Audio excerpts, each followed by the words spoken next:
그러면 단위 벡터라고 하는 자체는 어떻게 정의가 되어 있는 거냐면 다음과 같이 정의가 되어 있어요. 먼저 여러분들은 좌표 축을 결정을 해야 돼요. 여기가 제가 여기를 x, y, z축이라고 이렇게 놨어요. 그리고 단위 벡터는 기호를 어떻게 쓸 거냐면 i, j, k로 쓸 거예요.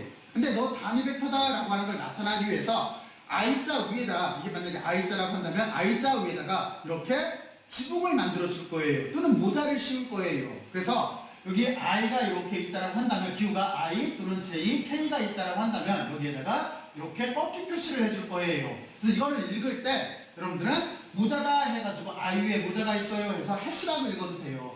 그리고 또 하나 지붕 같다고, 여러분들 집을 멀리서 보면 이렇게 돼 있잖아요. 지붕 같다고 해서 루프라고 읽어도 돼요. 하여튼 기호 처리는 그렇게 할 거예요. 그리고 이 단위 벡터인데 지금 더 주요 특징을 얘기를 할게요. 단위 벡터는 어떤 게 중요한 특징이냐면 첫 번째, 크기가 1인 벡터예요.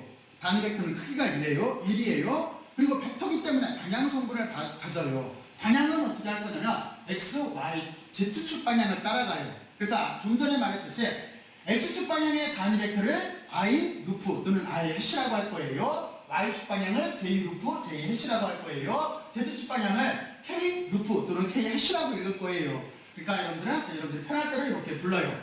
따르면 됐고, 그러니까 이 점이 되게 중요해요. 여기서 다시 말하지만 이게 크기는 1인 거예요. 그리고 x, y, z축에 대응하게 돼 있는데 얘들은 서로 직각인 거예요.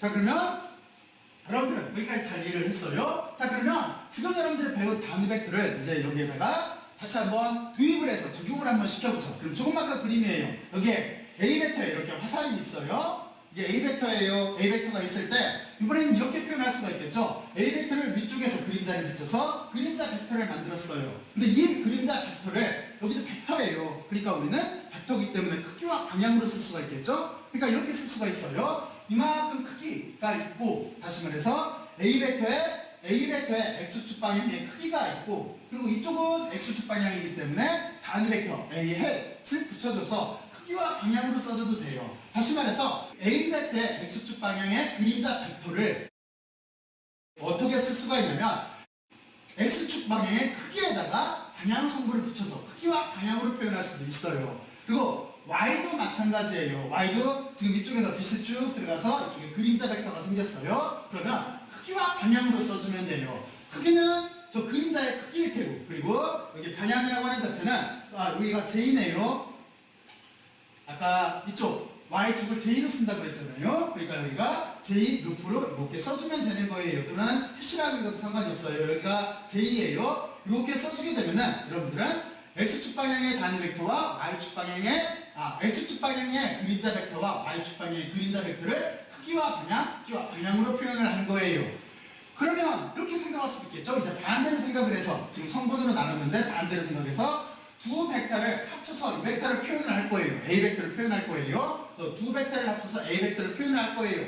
그런데 여기에 있는 두 벡터는 위의 논리에 의해서 이렇게 써도 상관이 없어요. 그러니까 A 벡터라고 하는 자체를 X축 방향의 크기의 단위 벡터, Y축 방향의 크기의 단위 벡터로 이렇게 써주면 되는 거예요. 여기는 J라고 맞게 표기를 했네요. 여기도 이렇게 J로 바꿔줘야 돼요. 하여튼 이렇게 표현을 할 수가 있어요. 그럼 논리가 이해가 갔죠? 그러면 만약에 이게 3차원에 있어요. 이것처럼 X, Y, Z축에 있어요. 그러면 이 뒤에다가 어떻게 써주면 되겠어요? 이 뒤에 플러스를 한 다음에 A 벡터의 Z축 방향 크기의 K 햇 써주면 되겠죠? 단위 벡터를 붙여주면 되겠죠? 그러면 3차원으로 표현한 거예요. 여기까지는 2차원, 하나를 더 붙여주면 3차원이 되는 거예요.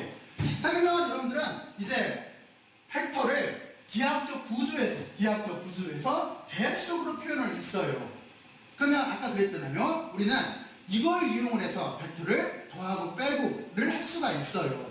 자, 그러면 여기서 어떻게 하면 되는 거냐면 지금부터 먼저 봐요. 만약에 먼저 했던 걸 생각을 해보죠. A 벡터가 이렇게 있고 B 벡터가 있을 때 A 벡터에 B 벡터를 더한 결과 벡터는 이게 될 거예요. 이렇게 기하학적 구조로 가지고 우리가 있는 결과 벡터를 모양새를 알 수가 있어요. 근데 이거를 기하학적 구조로 이제 대수적인 방법으로 바꿀 거예요. 그러면 여러분들은 정사형을 시키면 되는 거예요. 자, 그래서 위에 있는 걸 그대로 수학식으로 옮기게 되면은 A 벡터 더하기 B 벡터는 지금 결과 벡터예요. 결과 벡터라고 이렇게 써주면 되는 거예요. 그리고 A 벡터라고 하는 자체를 우리가 이처럼 크기와 방향을 갖는 성분으로 쓰게 되면은 방금 전에 여기서 했던 것처럼 이렇게 쓸 수가 있어요. X축 방향의 크기와 방향, y축 방향의 크기와 방향으로 쓸 수가 있어요. 그러면 b 벡터도 똑같이 쓸 수가 있겠죠. 이제 a 벡터 말고 b 벡터도 옆에서 그림자를 비추면 이쪽에 b 벡터가 나타날 테고 여기 위에서 그림자를 비추면 여기 이렇게 b 벡터의 그림자 벡터가 나타날 거예요.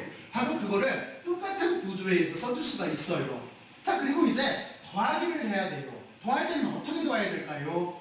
여기서 여러분들은 한 가지를 생각을 해보면 돼요. 여러분들이 차원분석이라고 하는 걸 배울 때 어떻게 했냐면 같은 차원일 때만 더할 수가 있다라고 했어요.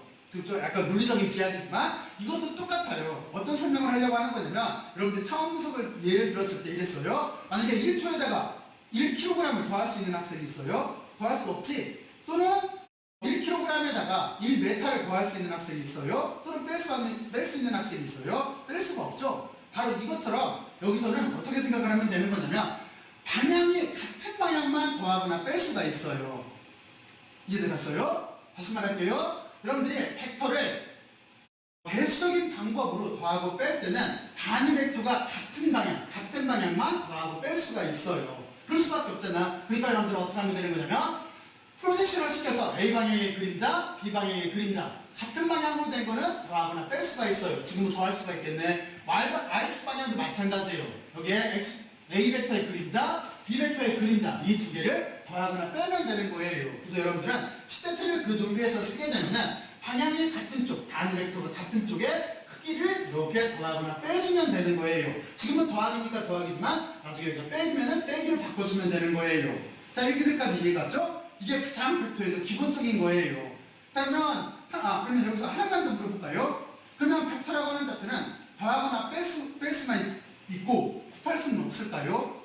실제는 곱할 수도 있어요. 이거를 우리가 여러분들이 수학 시간에 외적이라고 배웠어요. 다시 말해서 스칼라 프로덕트, 벡터 프로덕트라는 게 있어요. 이거는 여러분들이 2일이라고 하는 개념을 배울 때 스칼라 프로덕트라고 하는 게 나와요. 스칼라 프로덕트가 벡터를 곱하는 방법 중에 하나예요. 그리고 나중에 회전 운동을 다룰 때 토크라고 하는 개념에서 이렇게 크로스 프로덕트가 나와요. 바로 이게 벡터의 곱셈 중에 하나인 거예요. 그러니까 벡터는 더하고 빼고 곱할 수도 있는 거예요. 자, 그러면 여러분들은 여기까지 이렇게 잘 이해를 했어요. 자, 그러면 이제 여러분들은 정리를 해봐야 돼요. 자, 그러면 뭘 정리해야 될까요? 어떻게 정리를 해야 될까? 스스로 한번 생각들을 해봐요. 그리고 여러분들은 몇 번 얘기하지만 우주에서 제일 중요한 학생들이에요. 여러분들이 없으면 우주도 없어요. 그러니까 그만큼 중요하니까 정리도 스스로 해봐야 되는 거잖아요. 스스로 안 하면은 이해할 수도 없는 거예요. 지금 제가 설명하는 걸 들었을 때는 그런가 보다 하더라도 스스로 안 하면 이해할 수가 없어요.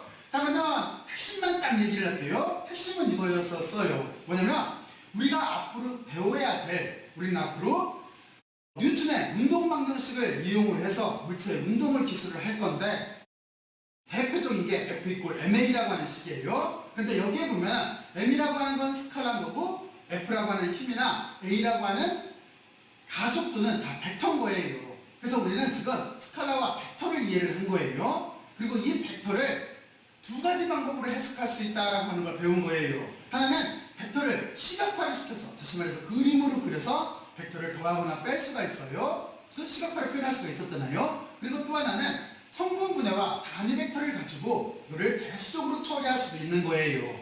이렇게 과학은 모든 걸 다 이용을 해서 해야 돼요. 자, 이 부분에 대해서 여러분들이 한번 인지들을 다시 한번 해보고 스스로 한번 정리들을 해보세요. 자, 그러면 열심히 들어서 고맙고 수고들 많이 했어요. 수고했어요.